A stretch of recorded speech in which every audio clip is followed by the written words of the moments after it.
Hello friends, അപ്പോൾ ഇന്നത്തെ നമ്മുടെ വ്ളോഗ് എന്ന് പറയുന്നത് നമ്മുടെ ദീപാവലിയൊക്കെ അടുത്തുകൊണ്ടിരിക്കുകയാണ്. അപ്പോൾ നമ്മൾ പടക്കം വാങ്ങിക്കാനായിട്ട് ഞാനും ചേച്ചിയുമായിട്ട് ഇറങ്ങിയിട്ടുണ്ടായിരുന്നതാണ്. അതും പോകുന്ന വഴിക്ക് തന്നെ നല്ല മഴയും കാര്യങ്ങളൊക്കെ ഉണ്ടായിരുന്നു. പിന്നെ വഴി നിങ്ങൾക്കറിയാമല്ലോ, പുഞ്ചകരിയിൽ വന്നിട്ടുള്ള എല്ലാവർക്കും തന്നെ അവിടുത്തെ വഴിയുടെ അവസ്ഥയൊക്കെ നിങ്ങൾക്ക് അറിയാവുന്നത് തന്നെയാണ്. നേരെ കാണുന്നത് തന്നെയാണ് നമ്മുടെ പുഞ്ചക്കരി ഷാപ്പ്. അത് നേരെ വെള്ളായണിയിലോട്ട് പോകുന്ന വഴിയാണ്. നൈറ്റ് ഈ ഒരു ഇതാണ്. ക്ലൈമറ്റും അത്യാവശ്യം കുഴപ്പമില്ലായിരുന്നു. പിന്നെ മഴ, ആ ഒരു പേടി മാത്രമേ ഉണ്ടായിരുന്നുള്ളൂ. കാരണം പടക്കമൊക്കെ വാങ്ങിച്ചുകൊണ്ട് വരുമ്പോഴത്തേക്കും നനഞ്ഞ് പോകുമോ എന്നുള്ള പേടി. ഓക്കെ, അത് കഴിഞ്ഞ് നേരെ നമ്മൾ ഇടവഴിയിൽ കൂടെയൊക്കെ തിരക്കില്ലാത്ത റോഡുകളൊക്കെ തപ്പിയാണ് നേരെ പോകുന്നത്. വേറൊരിടത്തല്ല, നമ്മുടെ പൂഴിക്കുന്നിലോട്ടാണ്. കാരണം എല്ലാ പ്രാവശ്യവും പൂഴിക്കുന്നിൽ നിന്ന് തന്നെയാണ് നമ്മൾ പടക്കം എടുക്കുന്നത്. അപ്പോൾ നേരെ കട്ട് ചെയ്ത് കരിമം കയറി. കരിമത്ത് നമ്മളിപ്പോൾ ഒരു ഫ്ലെക്സ് വെച്ചിട്ടുണ്ട്. കുറച്ച് പയ്യന്മാരൊക്കെ ചേർന്ന് ട്രൂപ്പായിട്ട് എന്തോ നടത്തുന്ന ഡാൻസിൻ്റെയോ അങ്ങനെ എന്തോന്നിൻ്റെയോ ഫ്ലെക്സാണ് വെച്ചിരിക്കുന്നത്. പിന്നെ അവിടെ സൂപ്പർ മാർക്കറ്റ് കാര്യങ്ങളൊക്കെ ഉണ്ട്. പിന്നെ ഈ ലെഫ്റ്റ് സൈഡിൽ കാണുന്നതെന്ന് പറഞ്ഞു കഴിഞ്ഞാൽ ചായക്കടകളും പിന്നെ കുറച്ച് പ്രിൻറ്റിങ്ങിൻ്റെ യൂണിറ്റും ഒക്കെയാണ്. ഇപ്പോൾ കണ്ടു കഴിഞ്ഞ കാര്യം എന്ന് പറയുന്നത് 20 രൂപയ്ക്ക് ഏതെടുത്താലും 20 രൂപ. നമ്മളിപ്പോൾ പൊതുവെ എവിടെ പോയി കഴിഞ്ഞാലും കാണുന്നൊരു സംഭവമാണ്. ഏത് സാധനം എടുത്തു കഴിഞ്ഞാലും 20 രൂപ എന്നുള്ള ആ ഒരു. ഓക്കെ, അതുപോലെ തന്നെ നല്ല രീതിക്ക് തിരക്കുണ്ടായിരുന്നു കേട്ടോ.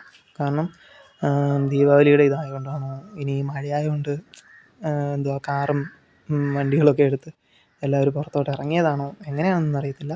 പക്ഷേ നല്ല രീതിക്ക് തിരക്കുണ്ടായിരുന്നു. ഇപ്പോൾ നമ്മളിപ്പം നേരെ കൈമനം സിഗ്നലിലാണ് നിൽക്കുന്നത്. കാണുന്നത് നമ്മുടെ KTMൻ്റെയും അതിൻ്റെയൊക്കെ ഷോറൂമാണ്. നമുക്ക് അവിടെ നിന്ന് ലെഫ്റ്റിലോട്ട് പോകുന്ന കരമനയും പിന്നെ റൈറ്റിലോട്ട് പാപ്പനംകോട്. നമ്മൾ പാപ്പനംകോട് വഴിയാണ് നമുക്ക് കയറി അവിടെ പൂഴിക്കുന്നിലോട്ട് പോകേണ്ടത്. അപ്പോൾ വെയിറ്റ് ചെയ്ത് നിൽക്കുകയാണ്.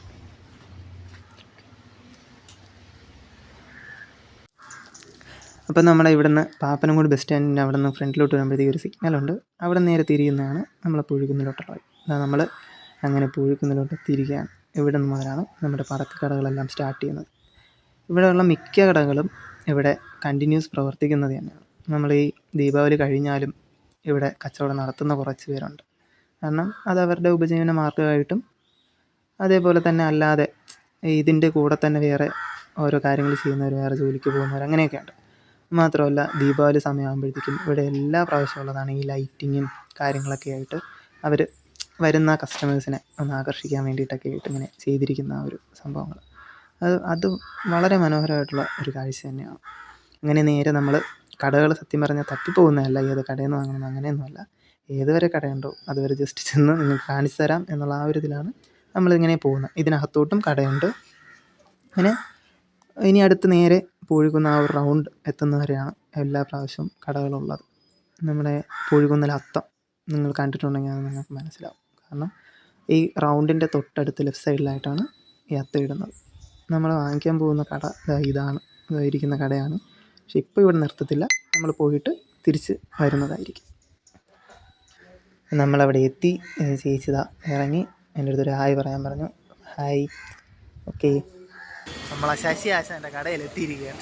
കഴിഞ്ഞ പ്രാവശ്യവും ഇവിടെ നിന്നൊക്കെ തന്നെയാണ് പടക്കം വാങ്ങിച്ചിട്ടുണ്ടായിരുന്നത്. പക്ഷേ നമുക്കെന്താ വീഡിയോ ഒന്നും എടുക്കാൻ പറ്റിയിട്ടില്ല. പക്ഷേ ആദ്യം തന്നെ നമ്മൾ വെച്ചിട്ടുണ്ട് നോട്ട്സ് പുക വലിച്ചും കൊണ്ട് കയറി വന്നളയരുത്. അവസാനം എല്ലാം കൂടെ കത്തി അങ്ങ് പോവും. നമ്മൾ എപ്പോഴാവശ്യം പുതിയ ഇതിൻ്റെ മയിലിൻ്റെതും അങ്ങനെയുള്ള എല്ലാ സാധനങ്ങളും ഇവിടെ ഉണ്ട്. അത്യാവശ്യം തിരക്കുള്ള സ്ഥലമാണ്.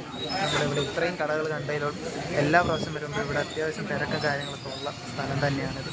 ഓക്കെ, നമുക്ക് എന്തായിരുന്നാലും അടുത്ത് പടക്കം വാങ്ങിക്കാം. അപ്പം നമ്മൾ അവിടെ എത്തി. നേരെ ആ ചേട്ടൻ, നമ്മൾ നേരെ കാണുന്ന ആ ചേട്ടൻ നമ്മൾ കമ്പനി അടിച്ചിട്ടുണ്ടായിരുന്നു. നേരെ കമ്പനി അടിച്ച് ആ ചേട്ടൻ്റെ അടുത്ത് പറഞ്ഞ് ഓരോ പടക്കങ്ങളെല്ലാം എടുത്ത് കാണിച്ചുകൊണ്ടിരിക്കുവാണ്. അപ്പോൾ നമ്മൾ ഫാൻസി ഐറ്റംസിൽ വാങ്ങിച്ചിരിക്കുന്നതെന്ന് പറഞ്ഞു കഴിഞ്ഞാൽ തറച്ചക്രവും കമ്പിത്തിരിയും പിന്നെ മത്താപ്പം പിന്നെ ഷോട്ട് വാങ്ങിച്ചിട്ടുണ്ടായിരുന്നു. ഒരു 5 ഷോട്ടും പിന്നെ ഒരു 5 റോക്കറ്റ്. അത് അവരുടെ തന്നെ ഓൺ പ്രോഡക്റ്റാണ്. അത് നമ്മൾ ജസ്റ്റ് എങ്ങനെയുണ്ടെന്നൊക്കെ അറിയാൻ വേണ്ടിയിട്ട് അവരുടെ ഇതിൽ നിന്ന് വാങ്ങിച്ചതാണ്. പിന്നെ വന്നിട്ട് ഒരു ചുഴി പമ്പരം എന്ന് പറഞ്ഞിട്ടുള്ള ഒരു ടൈപ്പ് സാധനം, അത് വാങ്ങിച്ചിട്ടുണ്ടായിരുന്നു. പിന്നെ 5 നമ്മുടെ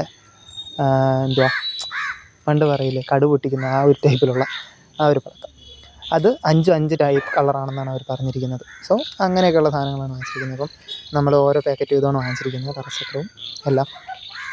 അപ്പോൾ ഇതിന് മെയിനായിട്ട് ഇങ്ങനെയുള്ള സാധനങ്ങൾ വാങ്ങിക്കാനുള്ള കാരണം എന്ന് പറയുന്നത്, ഒന്ന് ചേച്ചിയുടെ കൊച്ചുണ്ട്, നിങ്ങൾ നേരത്തെ വീഡിയോസിൽ കണ്ടിട്ടുണ്ടെങ്കിൽ അറിയായിരിക്കും, ഹെൻസ എന്ന് പറയുന്നത്.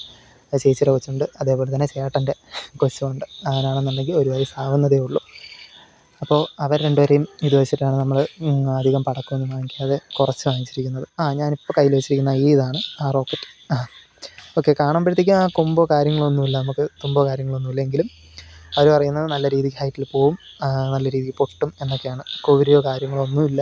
അവർ ഉറപ്പ് വരുന്നുണ്ട് അത് കൊവുന്നു പോവുകയോ അങ്ങനെയൊന്നുമില്ല. കാരണം നമ്മൾ മഴയായതുകൊണ്ട് നമ്മൾ പേടിച്ചാണ് ഓരോ സാധനങ്ങൾ വാങ്ങിക്കുന്നത്. ഇപ്പോൾ എൻ്റെ കയ്യിലിരുന്ന ആ ചെറിയ സാധനം അത് ഒരു പാക്കറ്റിന് 200 രൂപയാണ് പറയുന്നത്. ഒരു പാക്കറ്റിൽ വരുന്ന 10 എണ്ണമാണ് ആ ചെറിയ സാധനം. അങ്ങനെ പറഞ്ഞു വേണ്ട. എൻ്റെ ചേട്ടൻ ക്ഷമയോടെ നിന്ന് ഓരോ സാധനങ്ങൾ എടുത്തിരുന്നത്. നമ്മൾ വെറും 1000 രൂപയ്ക്കാണ് സാധനം വാങ്ങിച്ചിട്ടുള്ളത്.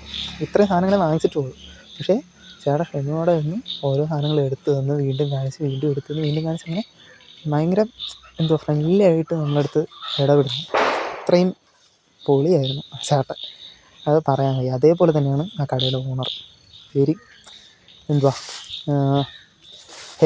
Helping mentality. അതേപോലെ തന്നെ അവരുടെ കച്ചവടം നടക്കണം, അത് ശരി തന്നെയാണ്. ഇതേപോലെ തന്നെ സ്നേഹവും കാര്യങ്ങളെല്ലാം പക്കാ പൊളിയായിരുന്നു. ഓക്കെ, ഇതൊക്കെയാണ് വീഡിയോ. അപ്പം നമ്മളിനി എന്തായിരുന്നാലും വീട്ടിലെത്തി. ആ പടക്കമൊക്കെ പൊട്ടിക്കുമ്പോഴത്തേക്കും നിങ്ങൾക്ക് കാണാം. ഇതിനി എന്തായിരുന്നാലും ഇതെല്ലാം വാങ്ങിച്ചിട്ട് നമ്മൾ തിരിച്ചു പോകുന്ന ഒരു വീഡിയോസും കാര്യങ്ങളൊക്കെ ഉണ്ട്. നിങ്ങൾ അതൊക്കെ കണ്ടിട്ട് പോയാൽ മതി. Okay, bye. അപ്പം നമ്മൾ വിചാരിച്ചു പടക്കം വാങ്ങിക്കാൻ പോയപ്പോൾ, സത്യം പറഞ്ഞു കഴിഞ്ഞാൽ 1000 രൂപയ്ക്ക് ഇത്രയും പടക്കം കിട്ടുമെന്ന് പ്രതീക്ഷിച്ചില്ല. കുറവാണ് പണ്ടത്തെ അപേക്ഷിച്ച്, പക്ഷേ എങ്കിലും കുഴപ്പമില്ല. ഇപ്പോഴത്തെ ഇതിൽ ബാക്കിയുള്ളിടത്തൊക്കെ ഉള്ള റേറ്റ് എന്ന് പറഞ്ഞു കഴിഞ്ഞാൽ നല്ല ഒരിതാണ്. അതേപോലെ തന്നെ അവരുടെ ഓൺ പ്രോഡക്റ്റും അതേപോലെ തന്നെ കമ്പനി പ്രോഡക്റ്റും എല്ലാം മിക്സ് ചെയ്താണ് അവർ തന്നിരിക്കുന്നത്. നമ്മൾ വാങ്ങിച്ചാൽ അങ്ങനെയാണ്. കാരണം നമുക്ക് അവരെയും ഒന്ന് പ്രൊമോട്ട് ചെയ്യണമല്ലോ. കാരണം അവർ കച്ചവടത്തിന് വേണ്ടിയിട്ട് ഒരുപാട് സാധനങ്ങൾ ഉണ്ടാക്കി അതേപോലെ എന്തുമാത്രം എഫേർട്ട് എടുത്തിട്ടായിരിക്കും അവർ ഓരോ കാര്യങ്ങൾ ചെയ്യുന്നത്. അപ്പം അതുകൊണ്ട് നമ്മൾ അവരെ ഒന്ന് പ്രോത്സാഹിപ്പിക്കാൻ വേണ്ടിയിട്ട് ചെയ്തിട്ടുണ്ട്. അപ്പോൾ അതുകൊണ്ട് നമുക്ക് അവർ തിരിച്ചു തന്നൊരു ഇതാണ്.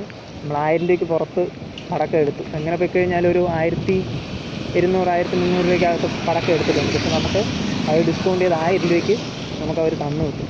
അപ്പം അത് നല്ലൊരു മനസ്സാണ്. അവിടുത്തെ ആ ഓണറിൻ്റെയൊക്കെ മനസ്സെന്ന് പറഞ്ഞു കഴിഞ്ഞാൽ ഭയങ്കര ഒരു ഇതാണ്.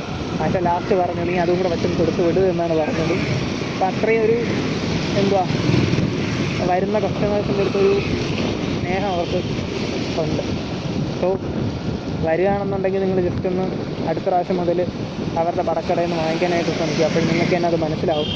അതുപോലെ തന്നെ അവരെല്ലാ വർഷവും പടക്കക്കട ഇടുന്നതാണ്. ഞാൻ അത് ഫസ്റ്റേ പറഞ്ഞു.